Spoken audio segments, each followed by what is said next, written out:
원장님, 제가 턱 보톡스를 맞고 좀 갸름해진 것 같은데 머리가 자꾸 커지는 것 같아요. 이거 왜 그런 거예요? 그게 사각턱 보톡스만 맞는 분들 중에 머리가 좀 커지는 분들이 있어요.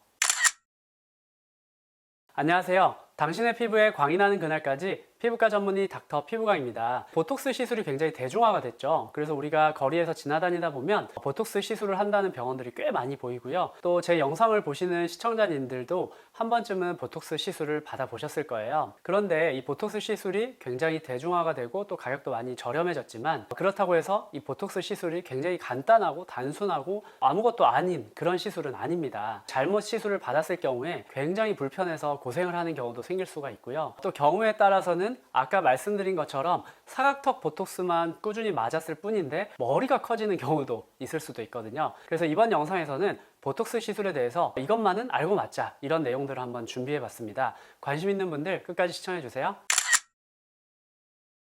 먼저 보톡스가 뭔지 한번 알아볼게요. 보톡스는 우리 인체에 들어가게 되면 신경이 근육에 신호를 전달하는 것을 차단하는 효과가 있는 약물이에요. 우리가 정상적으로는 뇌에서 근육까지 다 신경으로 연결이 돼 있죠. 그래서 우리가 머릿속에서 눈을 이렇게 꼭 감아야겠다 이렇게 생각을 하면 눈 주변의 근육이 수축을 하면서 눈이 꼭 감아지잖아요. 근데 우리가 눈가에 주름이 생기니까 보톡스를 맞으면 거기 주름이 좀 펴지잖아요. 왜 그러냐면 눈을 꼭 감게 하는 근육에 이 보톡스를 놓으면 그 근육에 신경이 신호를 전달할 때 그거를 차단을 하게 되면서 눈을 꼭 감게 되는 그 근육이 작용을 못 하게 되니까 눈을 꼭 못 감게 되는 거예요. 그러니까 눈의 가장자리에 우리가 눈을 꼭 감으면 이렇게 주름 생기는 거 있잖아요. 그게 이제 보톡스를 맞으면 이렇게 약해지는 거죠. 그래서 신경이 근육에 전달하는 신호를 차단해서 근육을 마비시킨다 이렇게 말씀드렸죠. 그래서 이제 그 근육이 오랫동안 마비가 돼 있으면 점점 사이즈가 작아지기도 하고요. 또 즉각적으로는 그 근육이 이렇게 수축하면 주름이 생기는데 그 주름이 안 생기게 하는 효과가 있기 때문에 피부과에서는 이렇게 눈가를 찡그릴 때, 그리고 미간을 찡그릴 때, 그리고 이마를 이렇게 치켜 올릴 때 주름이 생기는 것을 막기 위해서 치료로 많이 쓰고 있죠. 그리고 또 사각턱을 갸름하게 할 때, 그럴 때 보톡스를 많이 쓰고 있는데요. 그래서 우리가 이렇게 미용 치료를 할 때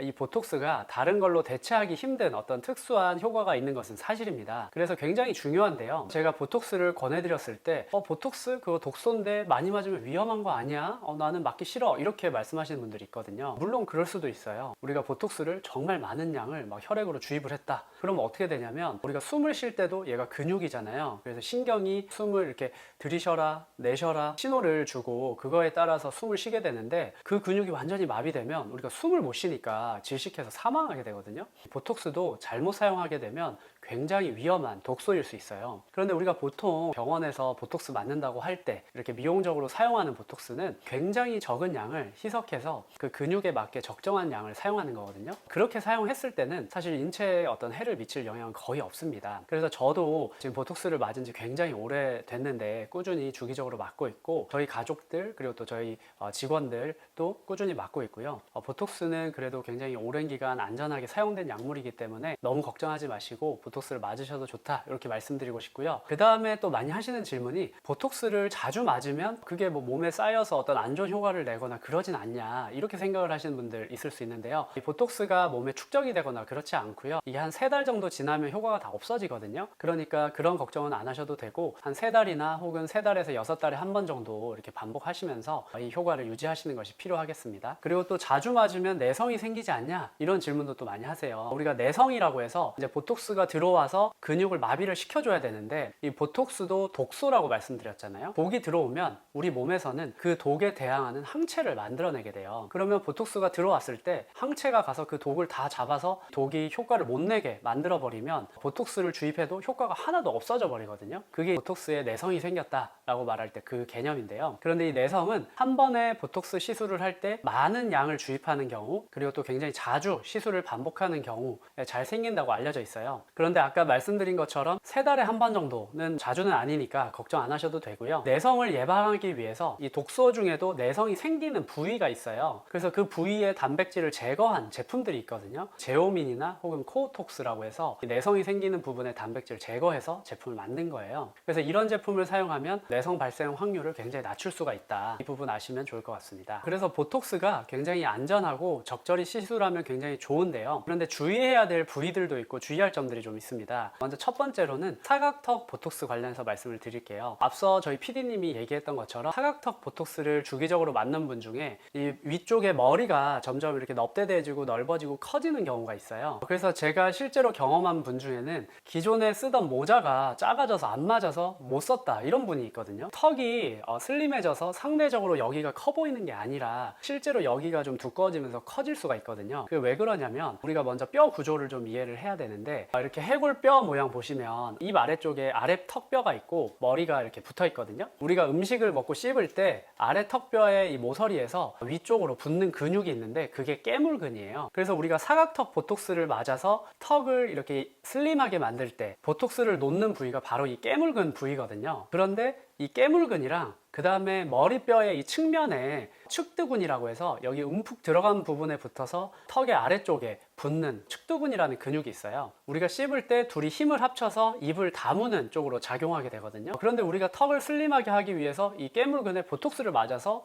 이 힘을 약하게 만들고 작게 만들면 이 깨물근의 힘이 약해지니까 측두근이 자기가 힘을 더 써서 깨물게 돼요. 그래서 이 측두근이 자기가 힘을 더 세게 하면서 점점 사이즈가 커지는 거죠. 그러면서 머리가 좀 커지는 경우가 있어요. 그래서 아까 해골뼈 그림도 보여드렸는데 머리의 이 측면에 이렇게 손을 대시고 꽉 깨물어 보시면 이렇게 옆에 불룩불룩 튀어나오는 부분들이 있거든요. 그 부분이 관자근 혹은 측두근이라고 하는 제가 방금 말씀드린 그 근육이에요. 거울을 정면에서 보셨을 때 이쪽 측두근 부분이 이렇게 옆으로 튀어나와 있어서 얼굴이 약간 역삼각형처럼 보인다. 그러면 그분은 측두근 사이즈가 커서 머리가 좀 커 보일 수 있는 분이죠. 그래서 사각턱 보톡스를 주기적으로 맞으셨는데 이 측두근이 커지면서 머리가 커지는 분들도 사각턱 보톡스를 맞을 때 측두근 보톡스도 같이 맞으시면 전체적으로 이렇게 슬림해지면서 얼굴이 작아 보이실 수가 있습니다. 그리고 편두통이 있는 경우도 측두근에 보톡스를 맞았을 때 개선되는 경우도 있거든요. 그리고 사각턱 보톡스를 맞고 이갈이가 개선되는 분들도 있죠. 그런데 이 사각턱 보톡스로 해결이 안 되고 어떤 분들은 간혹 측두근 보톡스를 맞았을 때 이 이갈이가 좋아지는 경우도 있거든요. 이 측두근 보톡스도 한번 생각해 보시면 좋을 것 같습니다. 그리고 사각턱 보톡스를 맞았을 때 기존에 살이 없는 분들은 이 사각턱이 차지하는 부분의 볼륨이 작아지니까 옆볼도 같이 이렇게 들어가면서 옆볼이 더 꺼져 보이는 경우가 있어요. 이런 경우에는 이제 시술자가 시술 받는 분이 옆볼이 너무 없고 턱을 보톡스를 맞았을 때 옆볼이 꺼질 것 같으면 그런 걸 좀 예방할 수 있게 적절히 테크닉을 발휘해서 시술하는 게 필요합니다. 다음은 이마인데요. 제 생각에는 이마 보톡스가 시술할 때 섬세한 주의가 필요한 부위 같은데요. 이마 보톡스 같은 경우는 우리가 눈을 크게 이렇게 치켜 올릴 때 이마에 있는 근육이 수축하면서 이마에 이렇게 가로로 일자로 주름이 생기잖아요. 그런데 보톡스를 맞으면 이 근육이 수축하는 힘을 좀 약하게 만들면서 가로로 일자로 생기는 주름을 덜 생기게 막아주는 효과가 있거든요. 그게 왜 그러냐면 우리가 눈을 뜰 때 눈을 뜨는 근육도 있는데 근데 이마의 근육이 눈을 뜰 때 같이 힘을 줘서 떠주거든요. 그래서 우리가 보톡스를 이마에 세게 놔서 이마의 근육을 아예 마비를 시키면 눈을 뜰 때 이마 근육이 힘을 같이 못 주니까 눈 뜨는 게 굉장히 무거워지고 또 눈꺼풀이 간혹 이렇게 아래로 처지는 경우가 있어요. 이런 경우에도 마찬가지로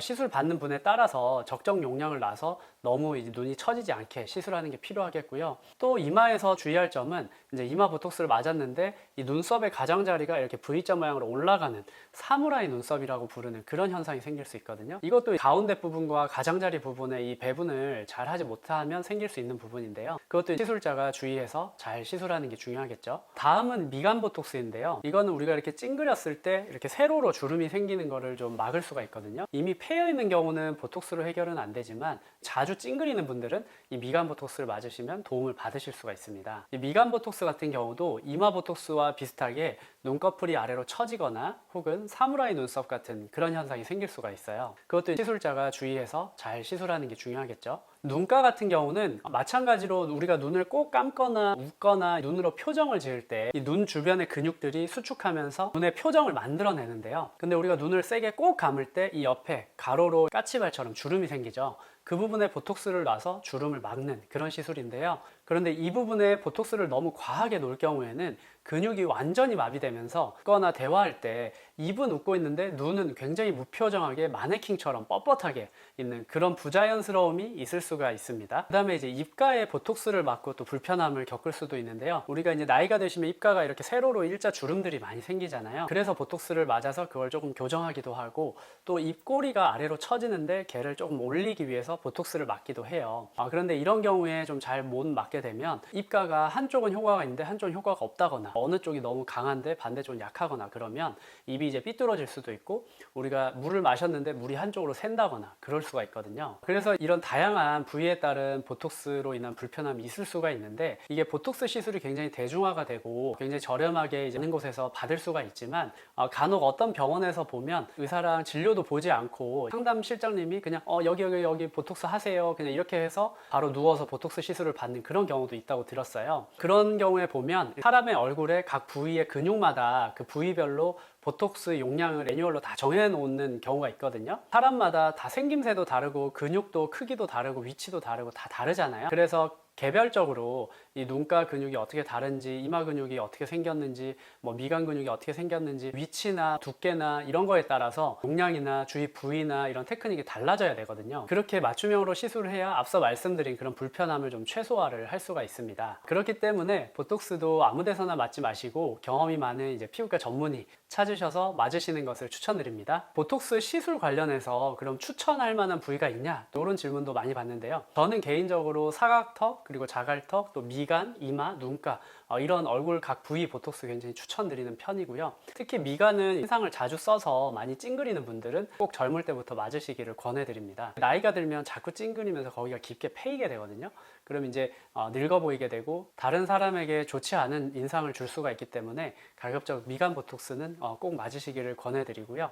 그리고 사각턱 같은 경우도 너무 살이 없고 볼이 꺼져 있는 경우가 아니라면 우리 한국인들은 좀 갸름한 하안면을 선호하거든요. 그러니까 사각턱 보톡스만 꾸준히 맞으셔도 훨씬 좋은 인상을 가지실 수가 있습니다. 그리고 또 추천드리는 게 있는데 스킨 보톡스라는 걸 추천을 드려요. 지금까지 제가 말씀드린 거는 근육에다가 보톡스를 주입해서 근육을 좀 마비시키는 그런 효과인데요. 스킨 보톡스는 근육이 아니라 피부층에 보톡스를 주입하는 그런 시술이거든요. 시술자마다 피부층에 어떤 위치에 주입을 하느냐에 따라서 효과가 좀 다 달라질 수가 있는데요. 저 같은 경우는 이제 스킨 보톡스를 이용해서 하안면 선이 갸름해지게 만든다거나 혹은 이렇게 얼굴이 좀 작아 보이게 하고 약간 얼굴이 리프팅 돼 보이게 하는 그런 식의 스킨 보톡스 시술도 하고 있고요. 또 전체적으로 그냥 고르게 깔아서 피부층에 주입을 하면 모공도 좀 수축을 시킬 수가 있거든요. 그런 식으로 다양하게 스킨 보톡스를 활용해 볼 수가 있습니다. 그래서 이 보톡스만 잘 맞으셔도 굉장히 가성비가 좋게 좋은 효과를 느끼실 수가 있거든요. 제가 이번 영상에서 말씀드린 정도만 아셔도 이제 보톡스에 대해서 굉장히 많은 지식을 알게 되셨을 거예요. 이제 보톡스 시술을 받으실 때도 이런 정도는 좀 알고 숙지하시고 맞으시면 좋을 것 같고요. 보톡스 시술을 받으실 때 좀 경험이 많은 이제 피부과 전문의 찾으셔서 시술 받으시는 것을 추천드립니다. 이상 당신의 피부에 광이 나는 그날까지 피부과 전문의 닥터 피부광이었습니다. 이번 영상이 도움이 되셨다면 구독, 좋아요, 알림 설정 부탁드립니다.